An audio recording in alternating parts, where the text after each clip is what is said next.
हमारी आज की कहानी है बरसात और मेंढक की, यानी कि रेन एंड फ्रॉग। चलो कहानी को शुरू करते हैं। कमली, जो कि बड़ी बहन है, वह अपने छोटे भाई सोमारू के साथ खेल रही थी। दोनों बहुत देर खेलने के बाद जब घर लौटने लगे तो उन्हें बहुत तेज भूख लगी। दोनों आपस में बात करने लगे, चलो गाय के पास जाकर दूध मांगेंगे और बहुत सारा दूध पिएंगे, तब जाके हमारी भूख मिटेगी। दोनों घर जाते हैं। उसके बाद घर के अंदर जाकर बाल्टी लेकर आते हैं और गाय के पास आकर बोलते हैं, जरा सा दूध दे दो, हमें बहुत तेज भूख लगी है, ताकि हम दूध पी लें, हमारी भूख मिट जाएगी। इस पर गाय बोली, मेरे पास खाने को घास नहीं है, पहले मुझे हरी हरी घास ला कर दो, तो मैं घास खाकर और फिर तुम्हें दूध दूंगी। फिर क्या, कमली और सुमारू दोनों घास की तलाश में चले गए, जहां उन्हें हरी हरी घास मिल सके। घास के पास जाकर कमली ने बोला कि क्या तुम थोड़ी सी घास मुझे दोगी, मुझे गाय को खिलाना है, क्योंकि मुझे गाय दूध देगी। तो इस पर घास बोली, मैं कहाँ से तुम्हें दूं, मैं तो खुद बहुत उदास हूँ। देखो ना, पानी नहीं है, जिसके कारण मेरा रंग पीला पड़ रहा है और मैं सूखती जा रही हूँ। तुम मुझे कहीं से पानी ला कर दो, तो फिर से हरी हो जाऊंगी, फिर तुम जाकर गाय को घास खिला देना। इतना सुनकर कमली और सुमारू ने सोचा, चलो तालाब पे जाके पानी लेकर आते हैं, और फिर पानी हम घास को देंगे तो वह हरी हो जाएगी, और फिर घास ले जाकर हम गाय को खिला देंगे। लेकिन यह क्या, उन्होंने देखा तालाब बिल्कुल सूखा पड़ा है, तो पानी कहाँ से मिलेगा।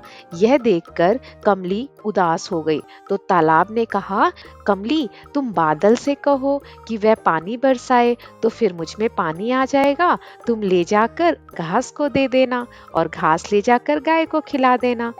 इस पर कमली और सुमारू दोनों गए बादल के पास और जाकर जोर जोर से बोलने लगे कि बादल, तुम बरसते क्यों नहीं, देखो तालाब में पानी खत्म हो गया है।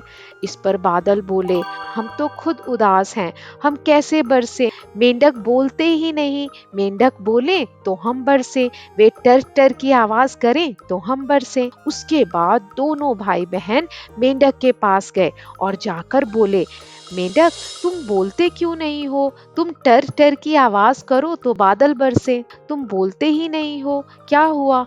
इस पर मेंढक बोले, हम बाहर निकलते हैं आवाज करने को तो बच्चे हमें पत्थर मारते हैं, हम क्यों निकलें, हमें बच्चे फिर से पत्थर मारेंगे। इस पर कमली और सोमारू बोले, अच्छा तो यह बात है, अच्छा जो हुआ उसके लिए हमें माफ करो, अब से कोई भी बच्चा तुम्हें पत्थर नहीं मारेगा, तुम बाहर निकलो और टर टर की आवाज करो ताकि बादल बरसे। फिर क्या, मेंढक मान गए और बाहर निकलकर टर टर करने लगे। उनकी आवाज सुनकर बादल झूम कर बरसने लगे, बहुत खुश हुए, और बादल के बरसने से तालाब में भी बहुत सारा पानी जमा हो गया। मेंढक बहुत खुश, कोई इधर कूदता कोई उधर कूदता। फिर क्या, कमली और सोमारू तालाब में से पानी लेकर घास के पास गए। उन्होंने घास को पानी दिया और घास भी अब खुशी खुशी लहरा रही थी, हरी हरी घास। वहां से उन्होंने थोड़ी सी घास ली और गाय के पास गए।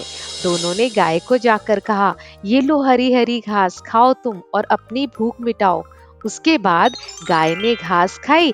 फिर गाय ने एक बाल्टी भर के दूध दिया कमली और सोमारू को। फिर क्या, कमली और सोमारू ने खूब सारा दूध पिया और उनकी भूख मिट गई, और उसके बाद दोनों खुशी खुशी अपने घर चले गए।